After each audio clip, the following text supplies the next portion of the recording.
আমরা আল্লাহ এই ঝগড়ার তাবিজ কোন মৌলবীর কাছে আছে? কথাটা বুঝতে পারেননি? এই ভাইজানকে জিজ্ঞেস করুন, ঝগড়ার তাবিজ খুঁজে পাবেনি। মৌলবীরা খেপে যাবে ঝগড়া তাবিজ, কিন্তু ব্যাপার আছে। কোন মৌলবী যদি বলে আমি তাবিজ দিতে পারবো না, এই মেয়েরা অপপ্রচার করবে, কিচ্ছু জানে না লো, ওকে বেকার রেখেছে। আমি দেখলাম আমার চাকরিটা খাবেই, তার থেকে বলে একটা মাল দিয়ে দি। আমি বললাম শোনো, আমার তাবিজ ব্যবহার করা খুব কঠিন। বলে কি? বলে দাও না তুমি। আমি কামরার ভেতরে গিয়ে একটা সাদা পাতাকে ছিঁড়ে লেপ দিয়ে মোটা পাড়া করে দিয়েছি, কাগজে মুড়ে দিলাম। বললে বাবা এত বড় তাবিজ? আমি বললাম গালের লয়, ওই জন্য একটু বড় পাড়া। গাল বন্ধুর তাবিজ, ঝগড়া বন্ধুর তাবিজ, একটু বড় পাড়াই হবে। কি করবো বাপ?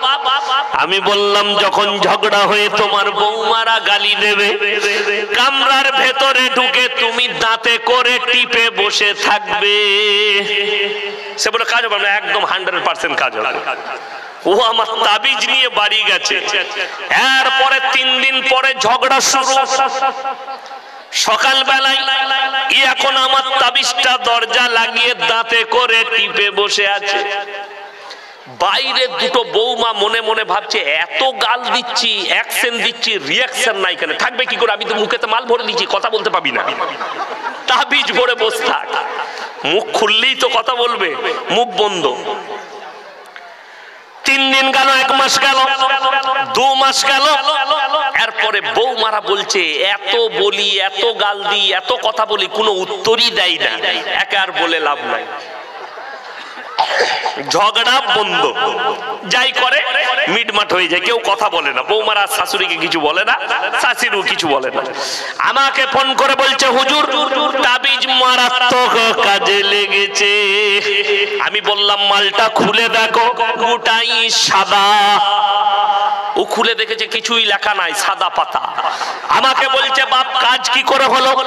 আমি বললাম শুনে নাও, বৌমা যদি গরম হয় শাশুড়ি চুপ করে যাও, আর শাশুড়ি গরম হলে বৌমারা চুপ করে যাও, তোমাদের সমাজে শান্তি আসবে।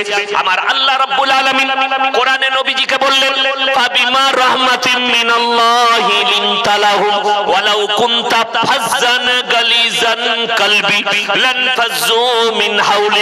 হে আমার নবী, তোমার হৃদয়টাকে আমি আল্লাহ নরম আর কোমল করেছিলাম বলে কেউ কোনোদিন তোমার কাছ থেকে দূরে সরে যায়নি। লান ফাজ্জু মিন হাওলিক। আর আমি যদি তোমাকে কর্কশ ভাষী করিতাম, সবাই তোমার কাছ থেকে দূরে সরে যেত। আল্লাহ নবীকে তয়েফের মাটিতে রক্তাক্ত করেছেন, আল্লাহ দিলকে নবীজি নরম করেছেন। নবীজি আল্লাহর কাছে দোয়া করেছেন, আল্লাহ আমাকে এরা পাথর মারলেও তুমি এদিকে হিদায়াত প্রাপ্ত করো। দোয়া করেছেন। নবীজিকে যারা গালি দিয়েছে নবীজি তাদের জন্য দোয়া করেছেন। নবীজিকে যারা বেত্তাঘাত করেছে নবীজি দোয়া করেছেন। আল্লাহর হাবিব সাল্লাল্লাহু আলাইহি সাল্লামের দিলটাকে আল্লাহ এত নরম করেছিলেন। যারা হাজী সাহেব আছেন, হাজী সাহেব কেউ আছেন এখানে? নাই? আছে? মজলিসে হাজী সাহেব আছে? কে আছেন? হাত তুলেন তো ইনশাআল্লাহ দেখি। কোথায়? থাকলেও হাত তুলবে না। আপনি মনে করছেন আমি কিছু বলবো? বয়স্ক শুনেন আমার কাছে, যিনারা হজ করতে গেছেন তিনারা দেখেছেন ওহুদের প্রান্তরে 70 জন সাহাবী যিনারা যুদ্ধের ময়দানে শহীদ হয়েছিলেন, লোহার ব্যারিকেড দিয়ে তিনাদের কবরগুলো ঘেরা আছে। সেখানে এমন একজন সাহাবী শুয়ে আছেন যিনি হচ্ছেন নবীজি সাল্লাল্লাহু আলাইহি সাল্লামের চাচা যান হযরতে আমিরে হামজা রাদিয়াল্লাহু তাআলা, জিনার বুকটা চিরে যুদ্ধের ময়দানে কালিজা থরটা বার করে চিবিয়েছিল হিন্দা। নবীজি যেদিনে মক্কা বিজয় করলেন সাহাবীরা দাঁড়িয়ে গেলেন তলোয়ার নিয়ে। আজকে আমরা মক্কা বিজয় করেছি, আজকে বদলা লিবার দিন, আজকে বদলা লুবো। আম্মার ইবনে ইয়াসিনের মায়ের দু পায়ে উট বেঁধে দুদিকে বেঈমানরা তাড়িয়ে দিয়েছে, দুটো উট আখ ফাড়ার মতো ফাড়া গেছে। হযরতে সাইয়েদনা বেলাল হাবশির কোমরে দড়ি বেঁধে উটের পেছনে বাঁধা হয়েছে, পিঠের চামড়াটা কোমরে লেগে গেছে। আজকে আমরা বদলা লুবো। আমিরে হামজার বুকটা ছিঁড়ে কলিজা থরকে চিবিয়েছে, বদলা লুবো। নবীজি উঠে দাঁড়ালেন আর বললেন, সাহাবীরা বসে যাও, আমার 5টা কথার উপরে তোমরা আমল করবে। নাম্বার 1, তোমরা বৃদ্ধকে মারতে পাবে না, জোরে বলুন সুবহানাল্লাহ। নাম্বার 2, বৃদ্ধাকে মারতে পাবে না। নাম্বার 3, শিশুকে মারতে পাবে না। নাম্বার 4, আত্মসমর্পণ করলে মারতে পাবে না। নাম্বার 5, কাবা ঘরে প্রবেশ করলে মারতে পাবে না।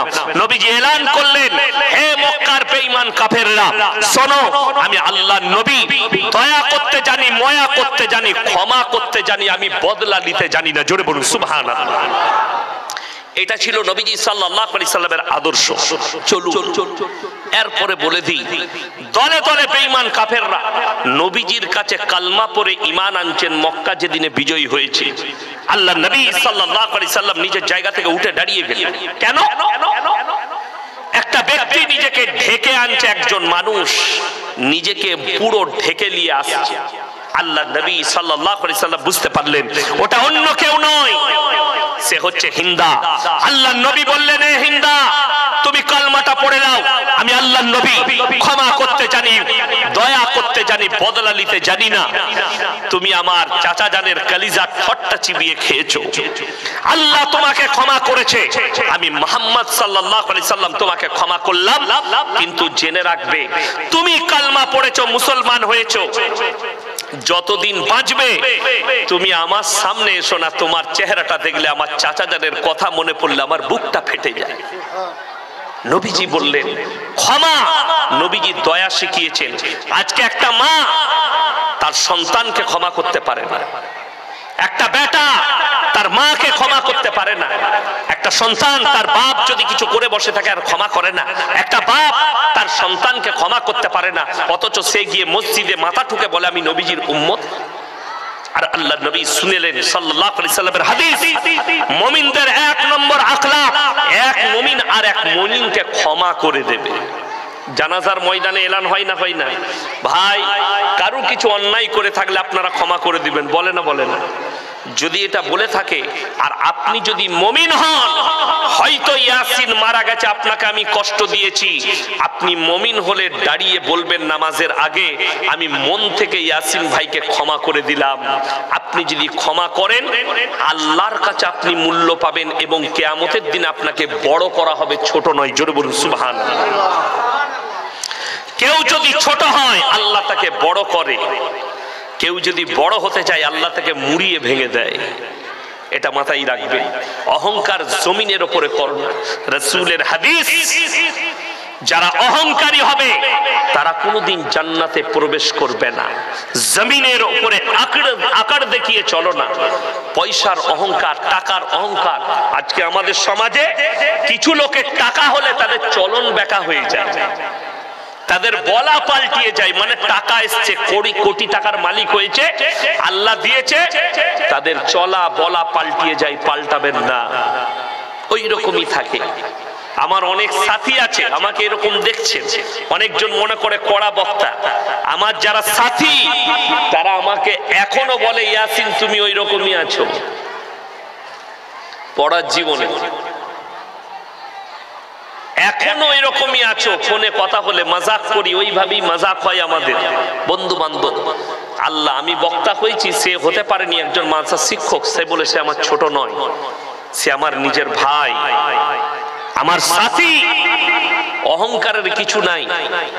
আজকে যারা অহংকার করে, সব সময় মাথায় রাখবেন, আল্লাহর কসম, এই যে মেমোরিটা যিনি দিয়েছেন, সব কৃতিত্ব সেই আল্লাহ। একটা ডাক্তার, একটা বক্তা, একটা মাস্টার, একটা মুহাদ্দিস, একটা জ্ঞানী, একটা সায়েন্টিস্ট, সবারই এই ব্রেনটা যিনি দিয়েছেন তিনি হচ্ছেন একমাত্র শক্তিশালী। আজকে আমি ইয়াসিন কথা বলছি, কালকে সকালে যদি আমার ব্রেনটা হ্যাং হয়ে যায়, আমাকে আর বক্তা ইয়াসিন বলবে না, পাগল বলবে লোকে, পাগল। তাহলে তোমার কোনোই মূল্য নাই, সব মূল্য কার? আল্লাহ। আজকে মানুষ এত বড় নির্বোধ, আল্লাহর শকর আদায় না করে নিজের বড়াই করে। চায়ের দোকানে দেখতে পাবে কারো যদি দুটো বেটা হয়, বলে এমনি নিকিবে আমি বাপের বেটা, আমি বাপের বেটা, আমার দুটো বেটা আছে, আমি মরদ, বলে না? কারো যদি একটা মেয়ে হয়, কারো যদি দুটো মেয়ে হয়, বলছে তুই না মরদ বলে তোর দুটো মেয়ে হয়েছে, আমি তো মরদ বলি আমার বেটা হয়েছে। বেটা হলে মরদ হয়? বড় কষ্ট লাগে। এগুলো হচ্ছে অহংকারী কথা, নির্বোধের কথা। আসল যারা জ্ঞানী হবে, শুনে রেখে দেন, আপনি যে আছেন বেঁচে, এটা আল্লাহর কৃপা। এখানে একজন বলতে পারবেন কালকে সকালটা আমার হয়ে যাবে? আল্লাহর কসম না। হযরত আবু বকর সিদ্দিক রাদিয়াল্লাহু তাআলা চোখের পানি ফেলে জিজ্ঞেস করলেন, ইয়া রাসূলুল্লাহ, পৃথিবীর জ্ঞানী ব্যক্তিকে নবীজি কোন মূল্যবান লোকের নাম নাই? নবীজি বললেন, ওই বেতারুনা বিহি সামানান কালিলা উলাইকা মা ইয়াকুলুনা ফি বুতুনিহিম ইল্লান নার ওয়া লা ইউকাল্লিমুহুমুল্লাহু ইয়াওমাল কিয়ামাতি ওয়া লা ইউযাক্কিহিম ওয়া লাহুম আযাবুন আলীম। হে আমার বিশ্বনবী, পৃথিবীর মানুষকে বলে দাও, তোমাদের মধ্যে এমন কিছু হুজুর থাকবে যারা শুনে নাও নিজেদের পেট ভরাবার জন্য হককে লুকিয়ে দেবে, আমার আয়াতকে লুকাবে, তারা নিজেদের পেটেতে আগুন ছাড়ায় আর কিছু ভরে না। আমি আল্লাহ রাব্বুল আলামিন এই সমস্ত হুজুর দিকে কিয়ামতের দিনে কঠিন আযাবে মুবতালা করে দেব। অনেকজন বলে এই সমাজে কোন হুজুরের কথা শুনবো? আপনাকে আমার কথাও শুনতে হবে না, আপনাকে আমি হক কথা বলে যাচ্ছি একটা। আপনাদের এখানে হাট কোথায় আছে? বাজার, সবজি বাজার বিটিআরে আছে না? নাই আছে। আচ্ছা, সকালে গিয়ে কেউ যদি সবজি বাজারে যায়, কানা বেগুন কিনবে না? ভালো দেখে কিনবে না? কিনবে না? বেগুনটা একটু ঘুরিয়ে দেখে নিবে কানা কিনা। আর কেউ যদি কানা বেগুন নিয়ে আসে, বউ কি বলে, তুমি কানা নিকি গো, দেখে লাওনি? বলবে না? বলবে না? তো তুমি বেগুনটা দেখে নিবে কানা কিনা, টমাটোর পচা কিনবে না। মাছের পেটটা টিপে দেখে নিবে মাছটা পচা কিনা। তুমি পচা মাছটা চিনতে পারলে, কানা বেগুন চিনতে পারলে, পচা টমাটোর চিনতে পারলে, আর কানা হুজুরটা চিনতে পারোনি? যে সমাজকে ধোঁকা দিচ্ছে, প্রতারণা করছে, যে তোমার তারা খেল তামাশা করতে চাইছে। আজকে তো এটাই সমাজ বুঝে না। আমাদের সমাজ যেমন অনেক মা বোন আছে, এরা আল্লাহ থেকে বেশি তাবিজে বিশ্বাসী, আল্লাহ থেকে বেশি তার সৃষ্টিতে বিশ্বাসী। আপনি চলুন, ছেলে হচ্ছে না, আল্লাহর কাছে নামাজের পাটিতে কাঁদবে না? কাঁদে না। আল্লাহর দেয়া ইবাদত গুলো করবে না, আল্লাহর কাছে কান্নাকাটি না করবে। এরা হুজুর খুঁজে পারবে কোন হুজুরের তাবিজে ছেলে হবে। আর এরকম মাল গাদা আছে, দিনাজপুরও পাবে। ওই জন্যই তো আমি গাল খাওয়া বক্তা, গাল খাচ্ছি। কি বুঝলে? অনেকজন গাল দিচ্ছে, আলহামদুলিল্লাহ, গালটা আমার জন্য দোয়া, কিন্তু আমি বলা ছাড়বো না, তোমাদের ভণ্ডামি ফাঁস করব। আমার ভাই, তাবিজে আপনি বিশ্বাসী হচ্ছেন, আপনি যদি আমার কাছে, অনেকজন বলছে আমার তাবিজে বেটা ছেলে হয়, খোঁজ নিয়ে দেখুন সে হারাম করে একটা বেটা না। আচ্ছা, আমাদের তাবিজে বেটা ছেলে হলে পঞ্চায়েত গুলো কাদের দখলে হতো? হুজুরদের দখলে হতো না? 4টা বিয়ে করা ইসলামে জায়েজ আছে না নাই? তো আমি 4টা বিয়ে করব, বছরে একটা করে ছেলে, 4 10 কত? 10 বছরে 40টা ছেলে, লাঠির জোর আমার পঞ্চায়েত আমার। কথাটা বুঝতে পারেন?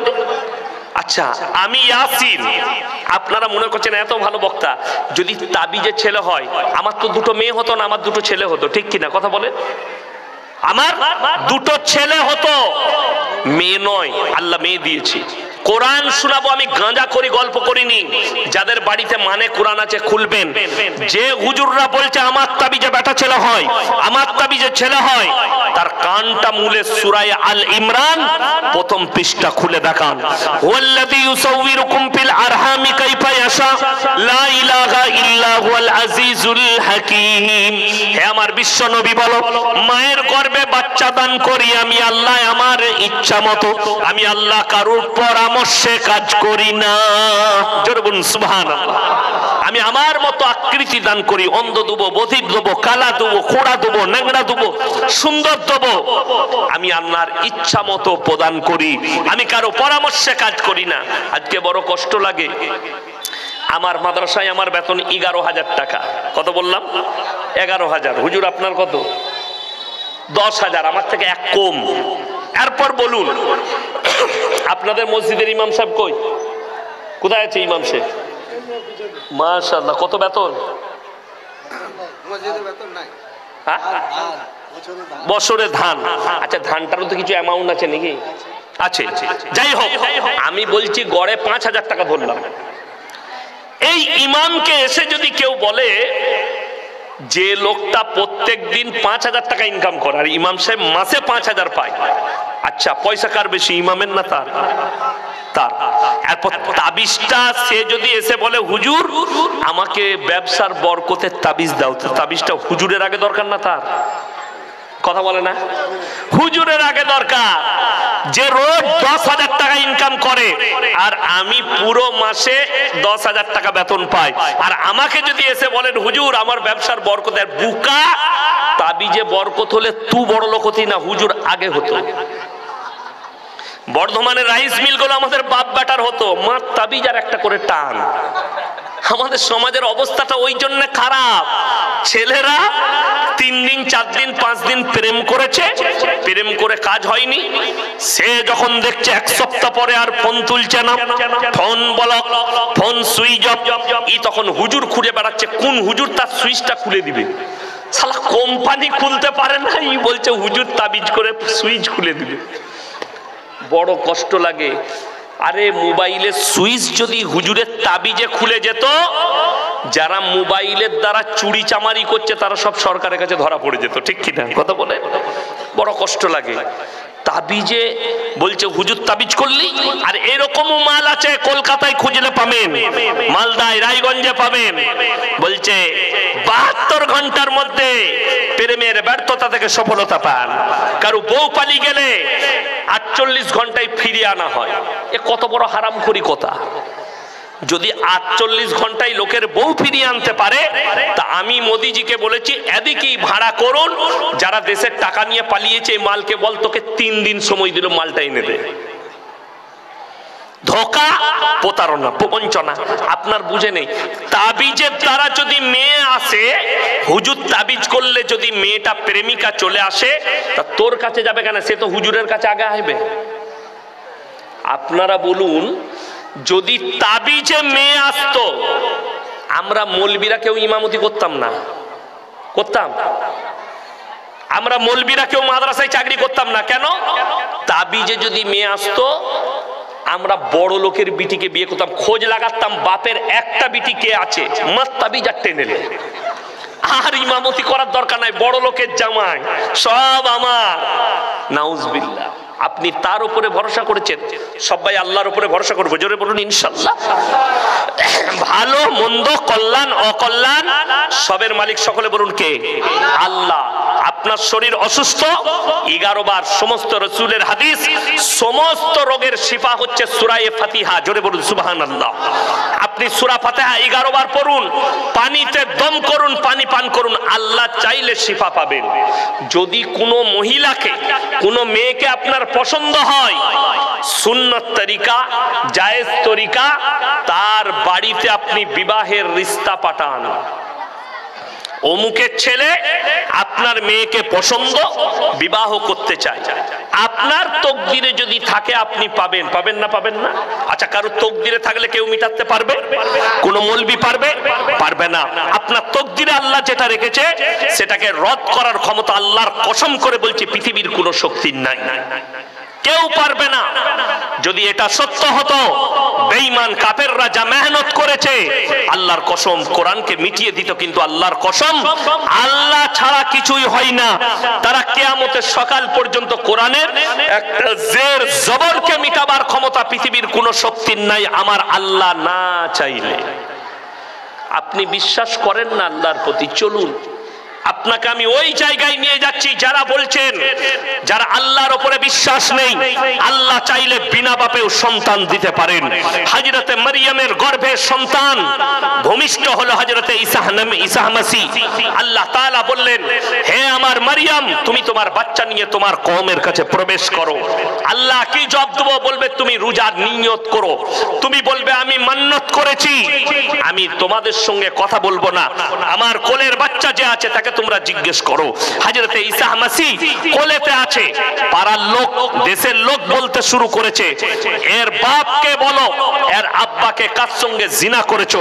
হযরতে মারইয়ামের চোখে পানি, হযরতে মারইয়াম কাঁদছেন আর ইশারা করলেন, আমাকে জিজ্ঞেস করো না, এই বাচ্চাকে জিজ্ঞেস করো ইকে।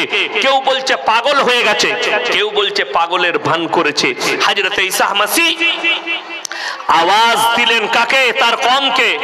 ক্বালা ইন্নী আব্দুল্লাহ আতানিয়াল কিতাব ওয়া জালানি নাবিয়্যা ওয়া জালানি মুবারাকান আইনামা কুনতু ওয়া আওসানি বিস-সালাতি ওয়াজ-যাকাতি মা দুমতু হাইয়্যা।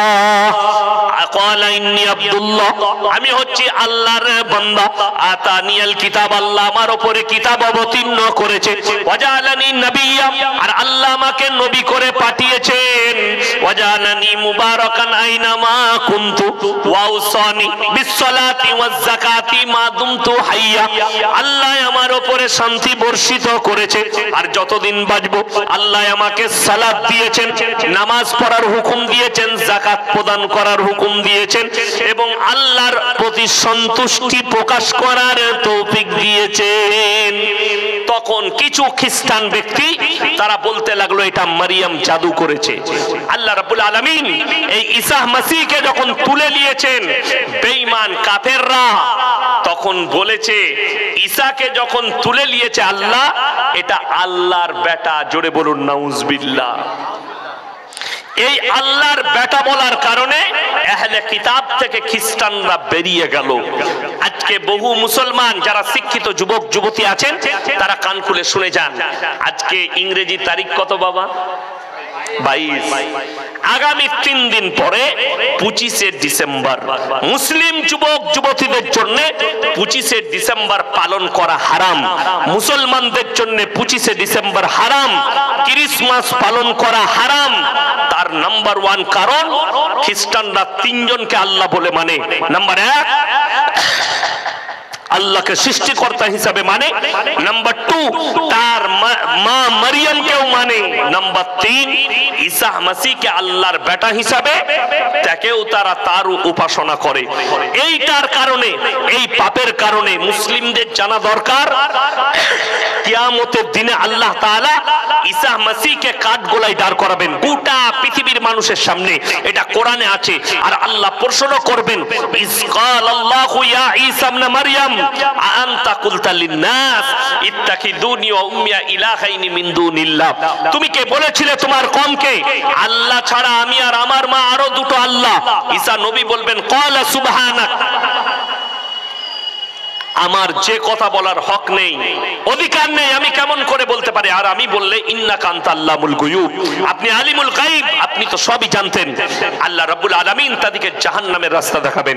নাম্বার 2, মুসলিমদের জন্য জানা উচিত, আল্লাহ স্পষ্ট ভাষায় মুসলমানদেরকে নিষেধ করেছেন, গায়রিল মাগযুবি আলাইহিম ওয়ালাদ-দাল্লিন। মাগযুব মানে ইহুদি, আর দাল্লিন মানে নাসারা। এই দুটো দলই পদভ্রষ্ট, আর এদের যারা অনুসারী হবে তারাও পদভ্রষ্ট হয়ে যাবে। আজকে বেঈমান কাফেরদের মারাত্মক মেহনত, মুসলমানদের ঈমানকে ধ্বংস করো, তারা যেন কোরআন থেকে বিচ্ছিন্ন হয়, তারা যেন রাসূলের আদর্শ থেকে সরে যায়, তারা যেন মাদ্রাসা মসজিদ থেকে সরে যায়, তাদের সম্পর্ক যেন নামাজের সাথে না থাকে, রাসূলের আখলাকের সাথে না থাকে, নবীজির কোরআনের আল্লাহর কালামের সাথে না থাকে, রাসূলের হাদিসের সঙ্গে না থাকে, তাদের মধ্যে বিভেদ সৃষ্টি করে দাও। আমার ভাই, আল্লাহর কাছে যতগুলো পাপ আছে, আবার বলছি, নিকৃষ্ট পাপ হচ্ছে শিরকের পাপ। আল্লাহ এই কারণে খ্রিস্টানরা এবং তাদের অনুসারীরা জাহান্নামে যাবে। আজকে হাজারো মুসলিম যুবক যুবতী এরা 1 জানুয়ারি ফিস্টির হাঁড়ি নিয়ে মাঠেতে যায়, ঘাটেতে যায়, পিকনিক স্পটে যায় পিকনিক করতে, আর তার সঙ্গে দামি জিনিস একটা থাকে, সেটা হচ্ছে বোতল। তাই না? আচ্ছা, মুসলমানদের জন্য মদ হারাম না হালাল? কথা বলেন।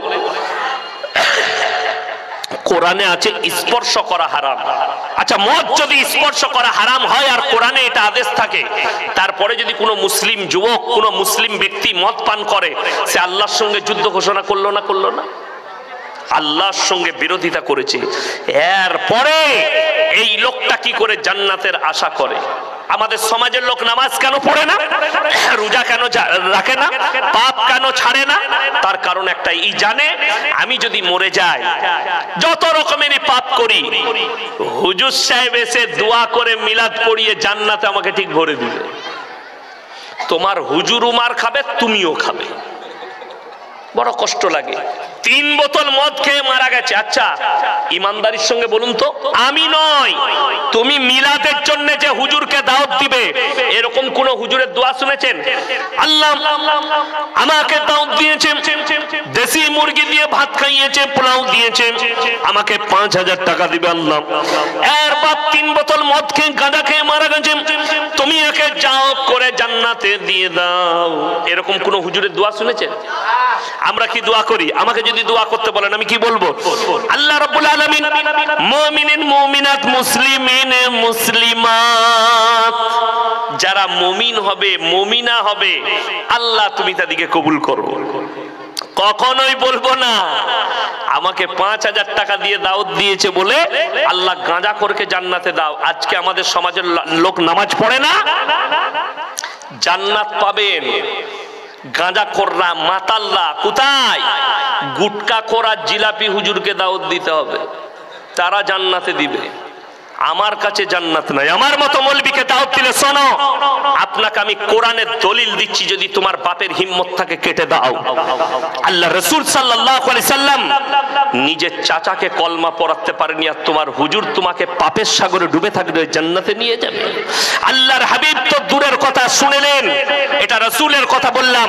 এরপরে এমন একজন পয়গম্বর, এমন একজন নবী, দুজন নবী, মায়েরা শুনবেন কান খুলে, ভাইয়েরা শুনবেন। নিজের চোখে একটা সন্তানের মৃত্যুর তাণ্ডব দেখেছে, নিজের সন্তানকে বাঁচাতে পারেনি, দোয়া করে আল্লাহ নিষেধ করেছে। তিনি হচ্ছেন হযরতে